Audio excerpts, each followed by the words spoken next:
नमस्कार, सुस्वागतम। हमारे बीच माननीय प्रधानमंत्री जी जुड़ चुके हैं।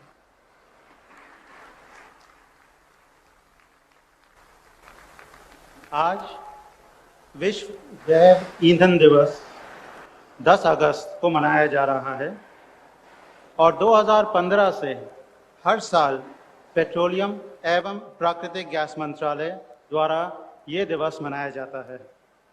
इस वर्ष की थीम जैव ईंधन कार्बन न्यूट्रल विश्व की ओर है। जैव ईंधन के उपयोग को बढ़ावा देने के लिए सरकार कई कदम उठा रही है। माननीय प्रधानमंत्री जी के मार्गदर्शन में पेट्रोल में एथेनॉल सम्मिश्रित प्रतिशत का 10% लक्ष्य तय तिथि से पहले ही हासिल कर लिया गया है। मैं निवेदन करूंगा माननीय केंद्रीय पेट्रोलियम एवं प्राकृतिक गैस मंत्रालय तथा आवासन और शहरी कार्य मंत्रालय के मंत्री श्री हरदीप सिंह पुरी जी से कि वे इस कार्यक्रम के अवसर पर हमें संबोधित करें।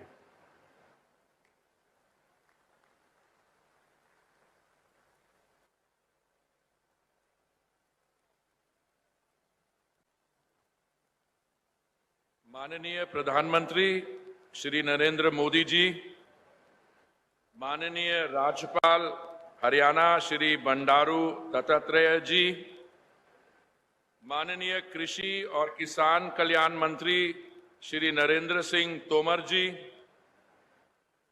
पेट्रोलियम एवं प्राकृतिक गैस मंत्रालय में मेरे सहयोगी राज्य मंत्री श्री रामेश्वर तेली जी, माननीय सांसद श्री संजय भाटिया जी और कृष्णलाल पवार जी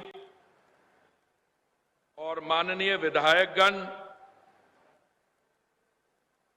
मेरे मंत्रालय में सचिव श्री पंकज जैन जी, इंडियन ऑयल के सीएमडी श्री वैद्या जी और अन्य सरकारी उपक्रमों के अध्यक्ष और प्रतिनिधि, मीडिया से जुड़े हमारे पत्रकार बंधु, देवियों और सज्जनों, आज वर्ल्ड बायोफ्यूल डे पर माननीय प्रधानमंत्री जी हमारे बीच उपस्थित हैं, जिसके लिए मैं आपका अत्यंत आभारी हूं।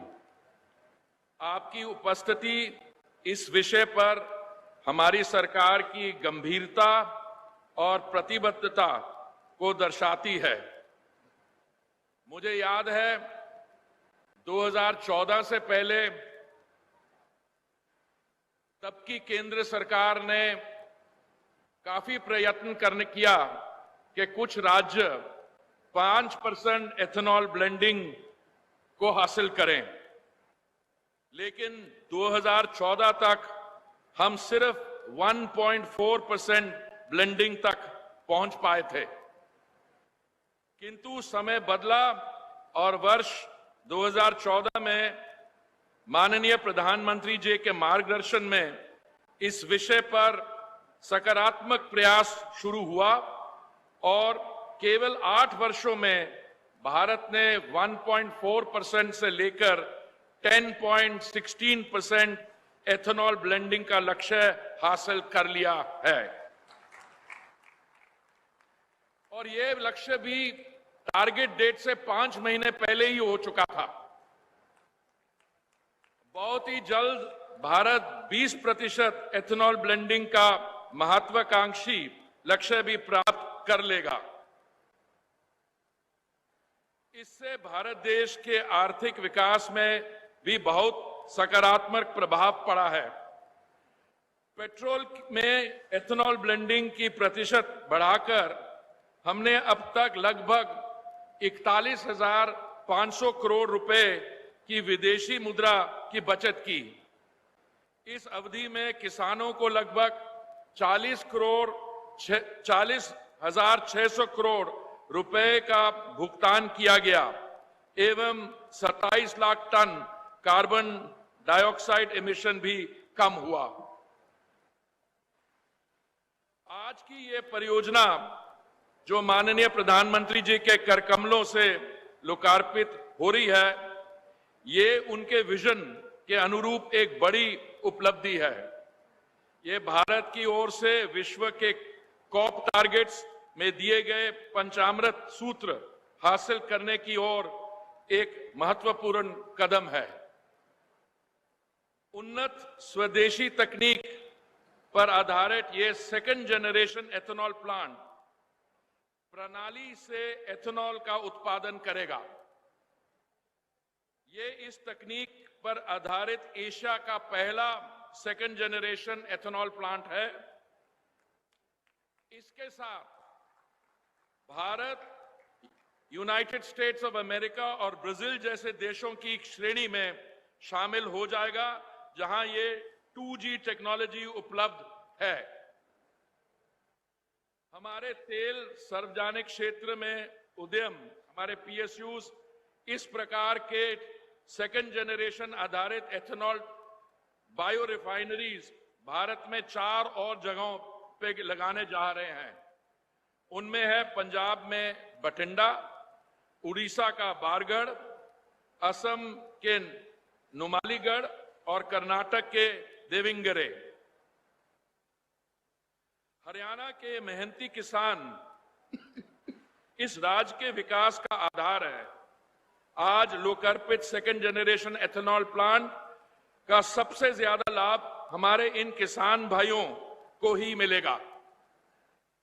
माननीय प्रधानमंत्री जी ने पर्यावरण संरक्षण और हमारे किसान भाइयों के हितों को हमेशा सर्वोपरि रखा है। परियोजना के कई लाभ हैं, जिसमें जैसे कि धान के खेतों में पराली जलाने के कारण होने वाला वायु प्रदूषण कम होगा, क्योंकि खेतों की पराली का इस एथेनॉल प्लांट में कच्चे माल की तरह उपयोग होगा। पराली की धुलाई, कटाई, रखरखाव तथा भंडारण के ग्रामीण क्षेत्र में कई आर्थिक गतिविधियां बढ़ेंगी। इस प्रकार ये प्रत्यक्ष और अप्रत्यक्ष रोजगार के अवसर प्रदान करेगा और किसानों की आमदनी बढ़ाने में भी मदद करेगा। इस शुभ अवसर पर हमें प्रेरित करने के लिए मैं माननीय प्रधानमंत्री जी का धन्यवाद करता हूं तथा हरियाणा के किसान भाइयों को भी हार्दिक शुभकामनाएं देता हूं। धन्यवाद। जय हिंद।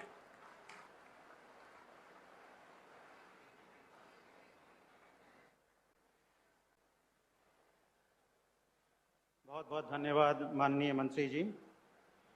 पेट्रोलियम एवं प्राकृतिक गैस मंत्रालय द्वारा पिछले कुछ वर्षों में बायोफ्यूल्स की दिशा में कई कार्य हुए हैं।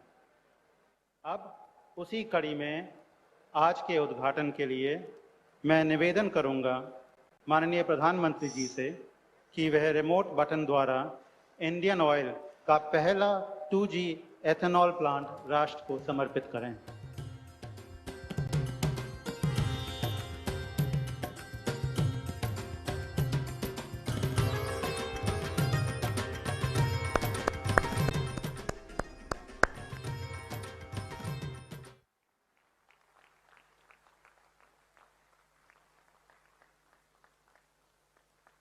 इसी पर एक फिल्म भी है, वो भी अब दिखाई जाएगी। कृपया फिल्म शुरू करें।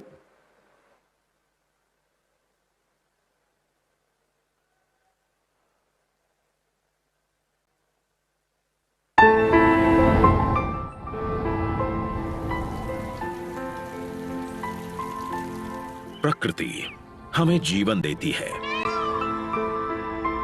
और हमें गतिमान रखती है। ऊर्जा और ऊर्जा की सतत आवश्यकता भारत जैसे देश के लिए है बहुत जरूरी। और ऊर्जा के क्षेत्र में आत्मनिर्भर होने के लिए पिछले कुछ वर्षों में शुरू किए गए सशक्त प्रयास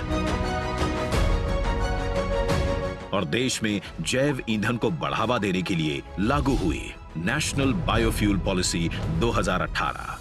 साथियों, बायोफ्यूल सिर्फ विज्ञान नहीं है, बल्कि वो मंत्र है जो 21वीं सदी के भारत को, और न सिर्फ भारत को, पूरे विश्व की मानव जात को नई ऊर्जा देने वाला। बायोफ्यूल यानी फसल के अवशेष से निकला ईंधन, कूड़े कचरे से निकला ईंधन, ये भारत के गांव से लेकर शहर तक के जीवन को बदलने वाला है, बेहतर बनाने वाला है। और देश में शुरू हुई एक बायोफ्यूल क्रांति। पर्यावरण सुरक्षा के इन प्रयासों के साथ कदम मिला रहा है इंडियन ऑयल और 900 करोड़ रुपए की लागत से पानीपत हरियाणा में स्थापित किया गया है एक advanced 2G ethanol plant. Bharat विश्व के चुनिंदा देशों में शामिल होने जा रहा है जो कर रहे हैं 2G एथेनॉल का उत्पादन।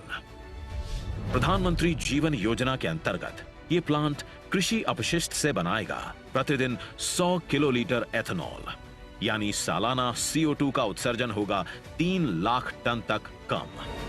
क्षेत्र के 1 लाख से अधिक किसानों से सीधे प्राप्त किया जाएगा कृषि अपशिष्ट और क्षेत्र के 300 से अधिक नागरिकों को प्लांट के माध्यम से मिलेगा रोजगार, यानी बढ़ेगी स्वच्छता और ग्रामीण रोजगार। कृषि अपशिष्ट जलाने से होने वाले प्रदूषण की जगह अब किसान का बढ़ेगा लाभ, जिससे क्षेत्र में पर्यावरण सुरक्षा की दिशा में बढ़े कदम।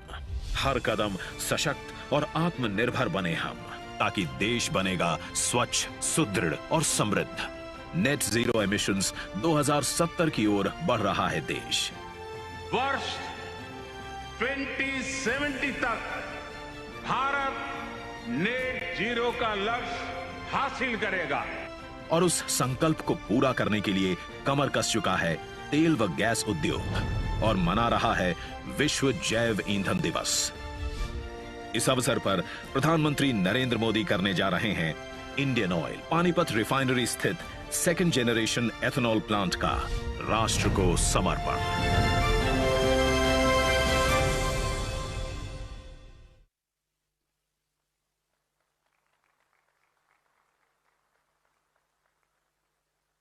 धन्यवाद करते हैं आदरणीय प्रधानमंत्री जी का कि इन्होंने इस राष्ट्र को समर्पित किया है ये संयंत्र।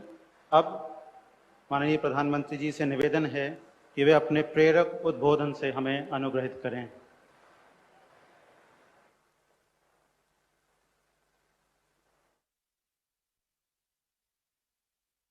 नमस्कार जी।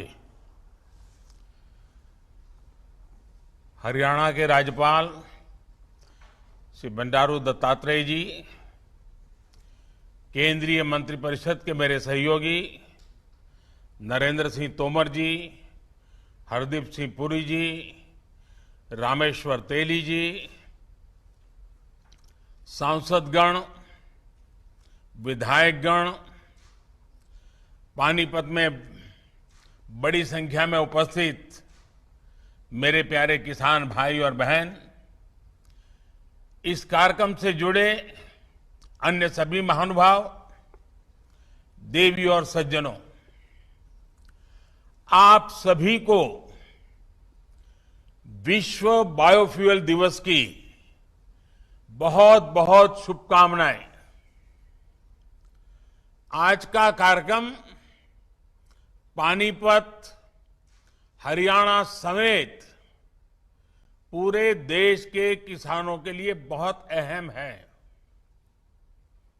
ये जो पानीपत में आधुनिक इथेनॉल का प्लांट लगा है, जैविक ईंधन प्लांट बना है, वो तो एक शुरुआत मात्र है। इस प्लांट की वजह से दिल्ली, एनसीआर और पूरे हरियाणा में प्रदूषण कम करने में भी मदद मिलेगी। मैं हरियाणा के लोगों को विशेष रूप से मेरे किसान बहनों भाइयों को बहुत बहुत बधाई देता हूं। वैसे आज हरियाणा डबल बधाई का हकदार भी है। कॉमनवेल्थ गेम्स में हरियाणा के बेटे बेटियों ने बहुत शानदार प्रदर्शन करके देश का माथा ऊंचा किया है, देश को बहुत सारे मेडल दिलाए हैं। खेल के मैदान में जो ऊर्जा हरियाणा के खिलाड़ी दिखाते हैं, वैसे ही अब हरियाणा के खेत भी ऊर्जा पैदा करके दिखाएंगे।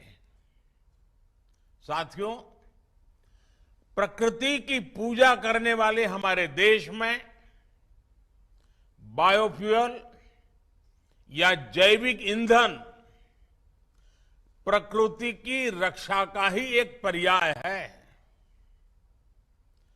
हमारे किसान भाई बहन तो इसे और अच्छी तरह समझते हैं। हमारे लिए जैव ईंधन यानी हरियाली लाने वाला ईंधन, पर्यावरण बचाने वाला ईंधन,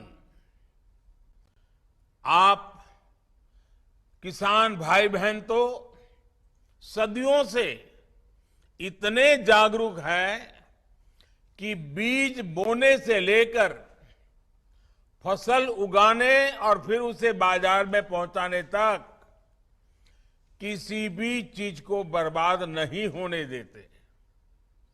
किसान अपने खेत से उगने वाली हर चीज उसका बखूबी इस्तेमाल करना जानते हैं। जिस खेत में लोगों के लिए अन्न उगता है, उसी से पशुओं के लिए चारा भी आता है।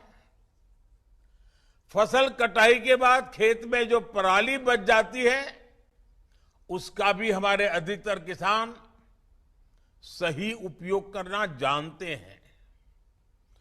पराली का इस्तेमाल पशुओं के चारे के लिए होता है। बहुत से गांवों में मिट्टी के बर्तन पकाने के लिए भी पराली उपयोग में लाई जाती है। लेकिन ये भी सच है कि हरियाणा जैसे क्षेत्रों में जहां धान और गेहूं की पैदावार ज्यादा होती है, वहां पराली का पूरा इस्तेमाल नहीं हो पाता था। अब यहां के किसानों को पराली के उपयोग का एक और साधन मिल रहा है, और ये साधन है आधुनिक इथेनॉल प्लांट, जैविक ईंधन प्लांट। पानीपत के जैविक ईंधन प्लांट से पराली का बिना ये जलाए भी निपटारा हो पाएगा, और इसके एक नहीं, दो नहीं, बल्कि कई सारे फायदे एक साथ होने वाले हैं। पहला फायदा तो ये होगा कि पराली जलाने से धरती मां को जो पीड़ा होती थी, जो आग में धरती मां झुलसती थी, उस पीड़ा से धरती मां को मुक्ति मिलेगी। धरती मां को भी अच्छा लगेगा कि पराली का अब सही जगह इस्तेमाल हो रहा है।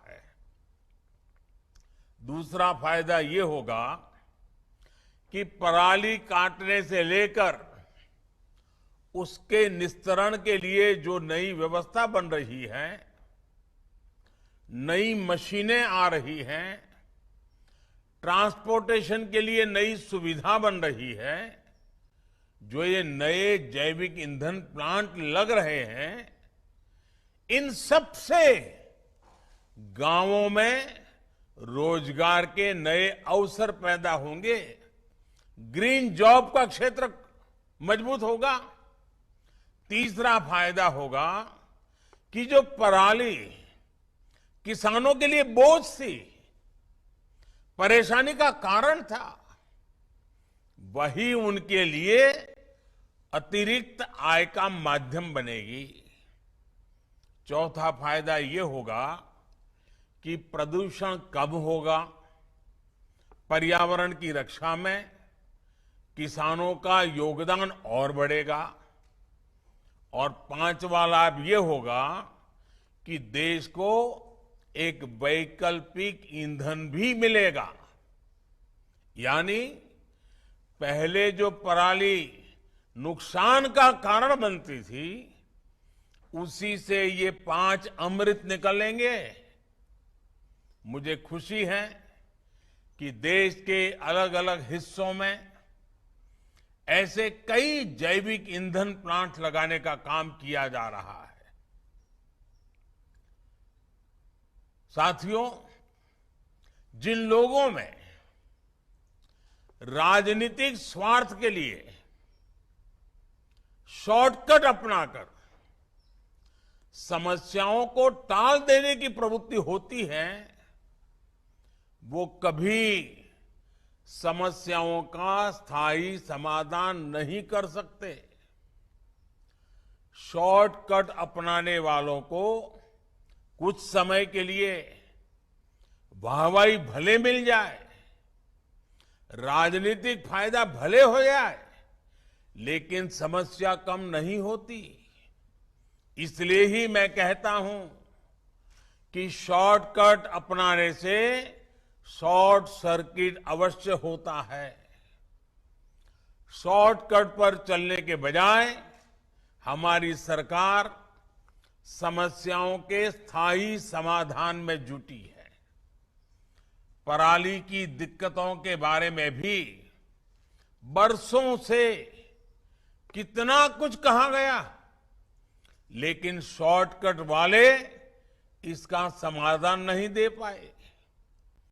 हम किसानों की पराली से जुड़ी समस्याओं को समझते हैं, इसलिए उन्हें इससे छुटकारा पाने के आसान विकल्प भी दे रहे हैं। हमने जो किसान उत्पाद संघ है, एफपीओज है, उन्हें पराली के निस्तारण के लिए आर्थिक मदद दी।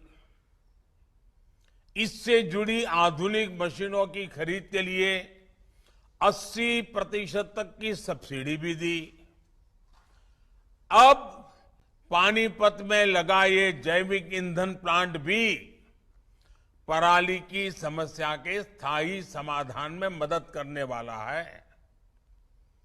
इस आधुनिक प्लांट में धान और गेहूं के भूसे के साथ ही मक्के का बचा हुआ हिस्सा, गन्ने की खोई, सड़ा गला अनाज, इन सभी का इस्तेमाल इथेनॉल बनाने में किया जाएगा।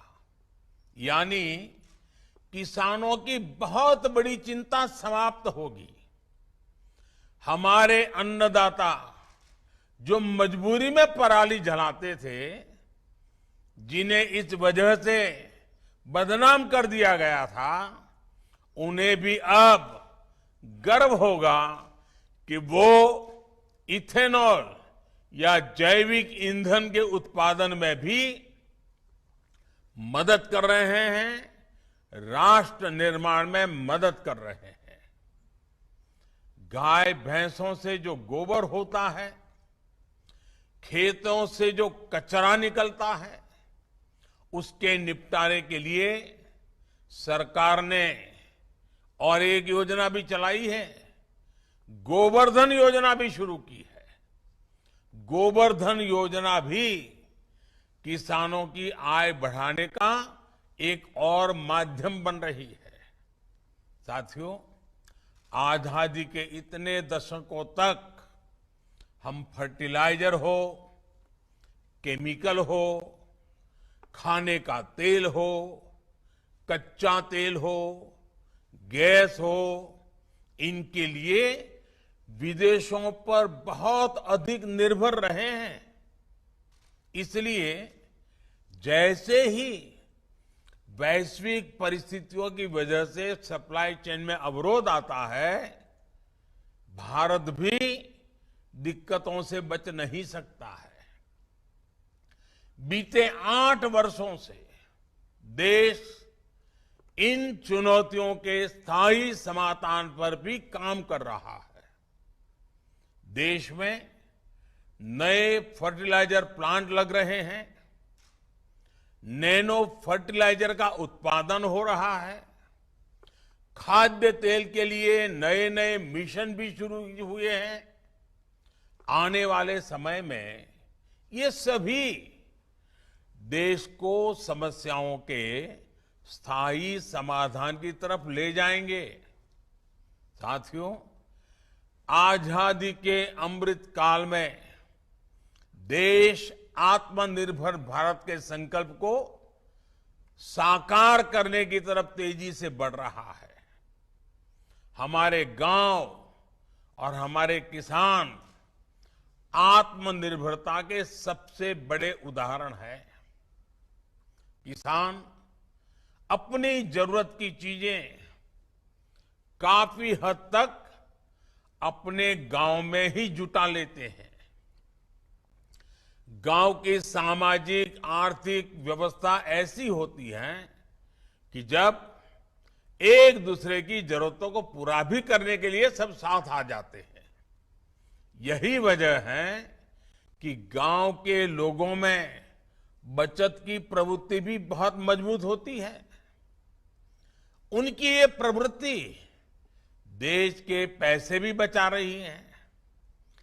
पेट्रोल में इथेनॉल मिलाने से बीते 7-8 साल में देश के करीब करीब 50,000 करोड़ रुपए बाहर विदेश जाने से बचे हैं और करीब करीब इतने ही हजार करोड़ रुपए इथेनॉल ब्लेंडिंग की वजह से हमारे देश के किसानों के पास गए हैं। यानी जो पैसे विदेश जाते थे वो एक तरह से हमारे किसानों को मिले हैं। साथियों, 21वीं सदी के नए भारत में एक और बहुत बड़ा परिवर्तन हुआ है। आज देश बड़े संकल्प ले रहा है और उन्हें सिद्ध भी करके दिखा रहा है। कुछ साल पहले देश ने तय किया था कि पेट्रोल में 10% तक इथेनॉल मिलाने का लक्ष्य पूरा करेंगे। हमारे किसान भाई बहनों की मदद से देश ने ये लक्ष्य समय से पहले ही हासिल कर लिया। 8 साल पहले हमारे देश में इथेनॉल का उत्पादन सिर्फ 40 करोड़ लीटर के आसपास होता था। आज करीब करीब 400 करोड़ लीटर इथेनॉल का उत्पादन हो रहा है। इतनी बड़ी मात्रा में इथेनॉल बनाने के लिए कच्चा माल हमारे किसानों के खेतों से ही तो आता है। खासकर गन्ना किसानों को इससे बहुत बड़ा लाभ हुआ है। देश कैसे बड़े लक्ष्य हासिल कर रहा है, इसका मैं अपने किसान भाइयों बहनों को एक और उदाहरण देता हूं। 2014 तक देश में सिर्फ 14 करोड़ के आसपास एलपीजी गैस कनेक्शन थे। देश की आधी आबादी को, माताओं बहनों को रसोई के धुएं में छोड़ दिया गया था। बहनों बेटियों के खराब स्वास्थ्य और असुविधा से जो नुकसान होता है उसकी पहले परवाह ही नहीं की गई। मुझे खुशी है कि आज उज्ज्वला योजना से ही 9 करोड़ से ज्यादा गैस कनेक्शन गरीब बहनों को दिए जा चुके हैं। अब हम देश में करीब करीब 100% एलपीजी कवरेज तक पहुंच चुके हैं। 14 करोड़ से बढ़कर आज देश में करीब 31 करोड़ गैस कनेक्शन है। इससे हमारे गरीब परिवार, मध्यम वर्ग के लोगों को बहुत ज्यादा सुविधा हुई है। साथियों, देश में सीएनजी नेटवर्क बढ़ाने और पाइप से सस्ती गैस घर घर पहुंचाने के लिए भी तेजी से काम चल रहा है। हमारे देश में 90 के दशक में सीएनजी स्टेशन लगने शुरू हुए थे। 8 साल पहले तक देश में सीएनजी के 800 से भी कम स्टेशन थे। घरों में पाइप से आने वाली गैस के कनेक्शन भी कुछ लाख ही थे। आज देश भर में 4,500 से अधिक सीएनजी स्टेशन है और पाइप से गैस के कनेक्शन का आंकड़ा 1 करोड़ को छू रहा है। आज जब हम आजादी के 75 वर्ष पूरे कर रहे हैं तो देश इस लक्ष्य पर भी काम कर रहा है कि अगले कुछ वर्षों में देश के 75% से ज्यादा घरों में पाइप से गैस पहुंचने लगे। साथियों, आज जो सैकड़ों किलोमीटर लंबी गैस पाइपलाइनें हम बिछा रहे हैं, जो आधुनिक प्लांट, जो फैक्ट्रियां हम लगा रहे हैं, इनका सबसे अधिक लाभ हमारी युवा पीढ़ी को होगा। देश में ग्रीन जॉब्स के निरंतर नए अवसर बनेंगे, रोजगार के अवसर बढ़ेंगे। आज की समस्याएं हमारी भावी पीढ़ियों को कष्ट नहीं देगी। यही सही विकास है, यही विकास की सच्ची प्रतिबद्धता है।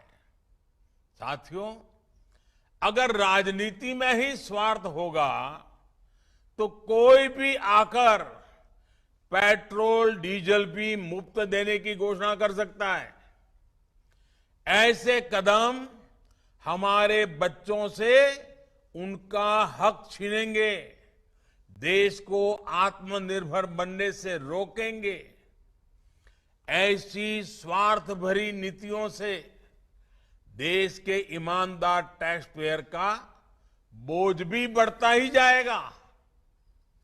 अपने राजनीतिक स्वार्थ के लिए ऐसी घोषणाएं करने वाले कभी नई टेक्नोलॉजी पर निवेश नहीं करेंगे। वो किसान से झूठे वायदे करेंगे, लेकिन किसानों की आय बढ़ाने के लिए इथेनॉल जैसे प्लांट कभी नहीं लगाएंगे। वो बढ़ते प्रदूषण पर हवाई बातें करते रहेंगे, लेकिन इसको रोकने के लिए जो कुछ करना होगा उससे दूर भागेंगे। मेरे प्यारे भाइयों बहनों, ये नीति नहीं, अनीति है। ये राष्ट्रहित नहीं, ये राष्ट्र अहित है। ये राष्ट्र निर्माण नहीं, राष्ट्र को पीछे धकेलने की कोशिश है। देश के सामने जो चुनौतियां हैं, उनसे निपटने के लिए साफ नीयत चाहिए, निष्ठा चाहिए, नीति चाहिए। इसके लिए परिश्रम की पराकाष्ठा करनी पड़ती है और सरकार को बहुत सारी राशि निवेश करनी पड़ती है। जब सरकारों के पैसा होगा ही नहीं, उसके पास धन ही नहीं होगा, तो इथेनॉल प्लांट, बायोगैस प्लांट, बड़े बड़े सोलर प्लांट, हाइड्रोजन गैस के प्लांट जो आज लग रहे हैं वो भी बंद हो जाएंगे। हमें ये याद रखना है कि हम भले ही रहे या न रहे, लेकिन ये राष्ट्र तो हमेशा रहेगा। सदियों से रहता आया है, सदियों तक रहने वाला है। उसमें रहने वाली संतानें भी हमेशा रहेगी। हमें हमारी भावी संतानों के भविष्य को बर्बाद करने का हक नहीं है। साथियों, आजादी के लिए अपना जीवन बलिदान करने वालों ने भी इसी शाश्वत भावना से काम किया है। अगर वो भी तब अपना सोचते हैं, अपना स्वार्थ देखते, तो उनके जीवन में भी कोई कष्ट नहीं आता। वो कठिनाइयों से, गोलियों से, फांसी के फंदे से, यातनाओं से बच जाते। लेकिन उनकी संतानें यानी हम भारत के लोग आज आजादी का अमृत महोत्सव नहीं मना पाते। अगस्त का ये महीना क्रांति का महीना है, इसलिए एक देश के रूप में हमें ये संकल्प लेना है कि ऐसी हर प्रवृत्ति को बढ़ने नहीं देंगे। ये देश का सामूहिक दायित्व है। साथियों, आजादी के इस अमृत महोत्सव में आज जब देश तिरंगे के रंग में रंगा हुआ है, तब कुछ ऐसा भी हुआ है जिसकी तरफ देश का ध्यान दिलाना चाहता हूं। हमारे वीर स्वतंत्रता सेनानियों को अपमानित करने का, इस पवित्र अवसर को अपवित्र करने का प्रयास किया गया है। ऐसे लोगों की मानसिकता देश को भी समझना जरूरी है। हम जानते हैं कभी कभी कोई मरीज अपनी लंबी बीमारी के इलाज से थक जाता है, निराश हो जाता है।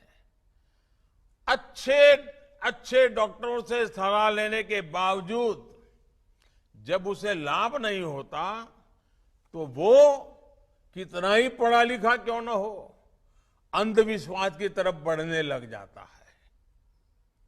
वो झाड़ फूंक कराने लगता है, टोने टोटके पर, काले जादू पर विश्वास करने लगता है। ऐसे ही हमारे देश में भी कुछ लोग हैं जो नकारात्मकता के भंवर में फंसे हुए हैं, निराशा में डूबे हुए हैं। सरकार के खिलाफ झूठ पर झूठ बोलने के बाद भी जनता जनार्दन ऐसे लोगों पर भरोसा करने को तैयार नहीं है। ऐसी हताशा में ये लोग भी अब काले जादू की तरफ मुड़ते नजर आ रहे हैं। अभी हमने 5 अगस्त को देखा है कि कैसे काले जादू को फैलाने का भरपूर प्रयास किया गया। ये लोग सोचते हैं कि काले कपड़े पहनकर उनकी निराशा, हताशा का काल समाप्त हो जाएगा, लेकिन उन्हें पता नहीं है कि वो कितनी ही झाड़ फूंक कर ले, कितना ही काला जादू कर ले, अंधविश्वास कर ले, जनता का विश्वास अब उन पर दोबारा कभी नहीं बन पाएगा। और मैं ये भी कहूंगा कि इस काले जादू के फेर में आजादी के अमृत महोत्सव का अपमान न करें, तिरंगे का अपमान न करें। साथियों, कुछ राजनीतिक दलों की स्वार्थ नीति से अलग हमारी सरकार सबका साथ, सबका विकास, सबका विश्वास और सबका प्रयास के मंत्र पर काम करती रहेगी। मुझे पूरा विश्वास है कि विकास के लिए सकारात्मक विश्वास की ऊर्जा इसी तरह पैदा होती रहेगी। एक बार फिर हरियाणा के कोटि कोटि साथियों को, किसान और पशुपालक बहन भाइयों को बहुत बहुत बधाई देता हूं। कल रक्षाबंधन का पवित्र त्योहार भी है। भाई बहन के स्नेह के प्रतीक इस पर्व पर हर भाई अपना कर्तव्य निभाने का संकल्प दोहराता है। कल एक नागरिक के तौर पर भी हमें देश के प्रति अपने कर्तव्य निभाने का संकल्प दोहराना है। इसी कामना के साथ मैं अपनी बात समाप्त करता हूं। बहुत बहुत धन्यवाद।